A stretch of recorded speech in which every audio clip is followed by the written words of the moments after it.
بچه ها سلام. 2 ساعت تو آفتاب نشستم، دهنم گاییده شده.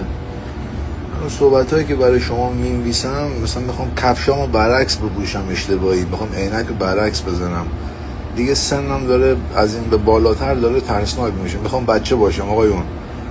50 سالم هم شد همین کسخل بازی ها رو در میارم داداش من. اره موتور گردنتو نذاشتم، من میخوام بچه باشم داداشی. الانم 2 ساعت توی آفتاب گرما خیس عرق شدم، به خاطر این میخوام رگای پای منو ببین. الان تو گرما زد بیرون، بیا اینم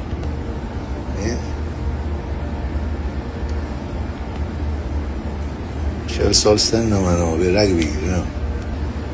خارکوس فلاشر میزنه. بگی باش. با همین فعلا دل من خوشه. خص خواهرش مادر ندارم. داشی میگی چرا رگ؟ من مادر ندارم. تو مادر داری، یا رگ یا مادر دیگه، کدوم میخوای؟